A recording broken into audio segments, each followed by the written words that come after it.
আসসালামু আলাইকুম, কেমন আছেন সবাই? আমার নাম আরিফ, আমি একজন ফেলো চার্টার্ড অ্যাকাউন্টেন্ট এবং কাজ করছি একটি ইউএস বেসড টেক মাল্টিন্যাশনালে ইউরোপিয়ান ফাইন্যান্স ম্যানেজার হিসাবে, এবং আয়ারল্যান্ডে আমার ক্যারিয়ার হচ্ছে অলমোস্ট 11 বছর।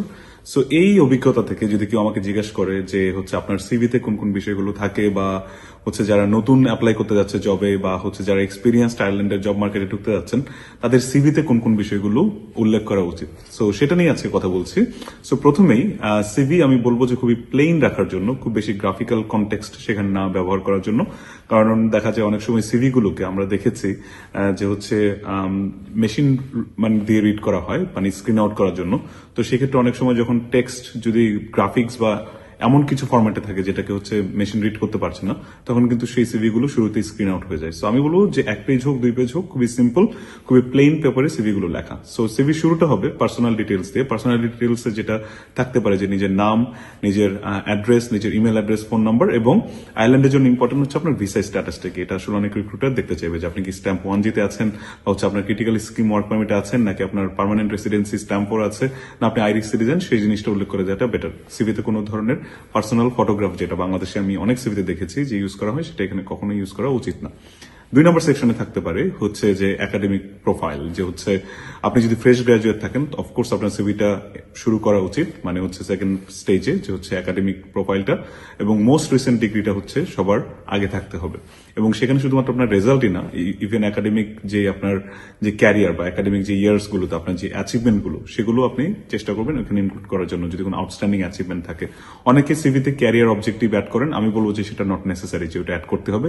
রাদার দেন দ্যাট আমি বলবো যে একটা হচ্ছে কাভার লেটার ফুল ফ্লেজেড দেওয়াটাই বেটার সিভির সাথে। যারা ফ্রেশ গ্রাজুয়েট তাদের জন্য, যারা এক্সপিরিয়েন্স গ্রাজুয়েট তাদের জন্য অনেক সময় কাভার লেটার লাগে বা অনেক সময় লাগে না, সেটা নিয়ে আমি পরের কোনো একটা ভিডিওতে কথা বলবো। কিন্তু যারা ফ্রেশ গ্রাজুয়েট তাদের জন্য আমি বলবো যে it's not very much mandatory, rather provide a or prepare a cover letter instead. So 3 নম্বরে হচ্ছে ওয়ার্ক এক্সপিরিয়েন্স। সো ওয়ার্ক এক্সপিরিয়েন্সও সেম, সিমিলার টু হচ্ছে একাডেমিক প্রোফাইল, যে হচ্ছে মোস্ট রিসেন্ট যে এক্সপিরিয়েন্স সেটাকে আসলে উল্লেখ করে, এবং আস্তে আস্তে আস্তে আস্তে প্রিভিয়াস এক্সপিরিয়েন্স গুলোকে নিয়ে আসা। এবং ওয়ার্ক এক্সপিরিয়েন্স প্রত্যেকটা সিভিতে আলাদা হতে হবে, মানে যেই জবের জন্য আপনি অ্যাপ্লাই করছেন সেখানকার জব ডেসক্রিপশন বা জব রেসপন্সিবিলিটি অনুযায়ী আপনাকে সেই যে ওয়ার্ক এক্সপিরিয়েন্স গুলো সাজাতে হবে। আপনি যেই ডেসক্রিপশনটা প্রিভিয়াস জবে মেনটেন করছেন সেটাকে অ্যালাইন করার সর্বোচ্চ চেষ্টা করতে হবে, যে বর্তমান যেই জবের জন্য আপনি অ্যাপ্লাই করছেন। তো সেই জন্য ইটস ভেরি ক্রুশাল হচ্ছে পার্ট অফ দ্য সিভি, যে হচ্ছে আপনাকে দেখাতে হবে যে আপনি প্রিভিয়াস রোলগুলোতে এই কাজ করেছেন। যদি সরাসরি নাও মেলে, যেন তার একটা সিগন্যাল পায় যে হচ্ছে এখান থেকে হচ্ছে আপনার অনেকগুলো স্কিলস ট্রান্সফারেবল, মানে হচ্ছে এখনকার যে জব সেটার জন্য। 3 নম্বরটা গেল যেটা বললাম যে প্রফেশনাল যে আপনার হিস্ট্রি বা প্রফেশনাল ক্যারিয়ারের যে অ্যাচিভমেন্ট সেগুলো।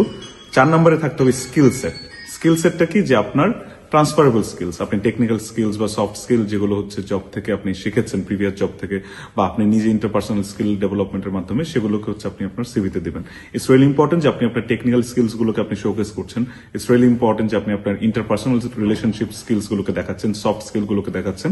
এবং আমি যারা বিজনেস গ্রাজুয়েট আছেন, বা ইভেন আমি যেহেতু চার্টার্ড অ্যাকাউন্টেন্ট, যারা অ্যাকাউন্টিং ফাইন্যান্স গ্রাজুয়েট, তাদের জন্য ওয়ান অফ দ্য মোস্ট মানে হচ্ছে demanding skills will be finance transformation skill, যে আপনার অ্যাকাউন্টিং যে বিভিন্ন সফটওয়্যার আছে সেগুলো প্রফিসিয়েন্সি কেমন, বা আপনি প্রসেস ইমপ্রুভমেন্টে কোনো কাজ করেছেন কিনা, বা আপনি ফাইন্যান্স ট্রান্সফরমেশন কোনো প্রজেক্টে আপনার একাডেমিক লাইফে কাজ করেছেন কিনা as part of your thesis or internship, or if you have some sort of experience, সেই প্রিভিয়াস এক্সপিরিয়েন্স গুলোতে ফাইন্যান্সিয়াল ট্রান্সফরমেশন ছিল কিনা। এই 4টা জিনিস মেইন। 5 নম্বরে হচ্ছে রেফারেন্সেস। ইউজুয়ালি বাংলাদেশে দেখি যে রেফারেন্সে রেফারির সব ডিটেলস দেওয়া থাকে, কিন্তু ওইটা আসলে এখানে দেওয়ার কোনো প্রয়োজন নেই। আপনি লিখে দিতে পারেন একটা লাইনে রেফারেন্স অন রিকোয়েস্ট। আর আমি যেটা করি ওটা হচ্ছে আমার লিঙ্কডইন প্রোফাইলের লিঙ্কটা দিয়ে দিই। ফেসবুক বা এগুলো না দিলেও আপনি লিঙ্কডইন প্রোফাইলের লিঙ্কটা দিবেন, এবং অফকোর্স সেই জন্য আপনাকে লিঙ্কডইন যে প্রোফাইল সেটাকে সবসময় আপনি আপ টু ডেট রাখবেন, এবং সেই প্রোফাইলটা যাতে হচ্ছে যদি তারা চেক করতে চায় তারা যেন চেক করতে পারেন, সেভাবে হচ্ছে সবসময় আপ টু ডেট রাখবেন, এবং লিঙ্কটা যেন কাজ করে সেই জিনিসটা মেক শিওর করবেন। সো এটাই ছিল আমার 5টা টিপস এখানকার সিভি রাইটিং সম্পর্কে, এবং এটা সম্পর্কে আরো ডিটেলস কথা বলবো আমাদের যে সামনে ফাইন্যান্সের যে ক্যারিয়ার অ্যাপ্রোচ যে আমাদের হচ্ছে একটা সেশন আছে অক্টোবর 1 থেকে। সেটাতে আপনারা যদি এখনো রেজিস্ট্রেশন না করে থাকেন, অফকোর্স এটার জন্য রেজিস্ট্রেশন করবেন, এবং আশা করছি আপনারা অনেক কিছু শিখতে পারবেন। ধন্যবাদ। আসসালামু আলাইকুম।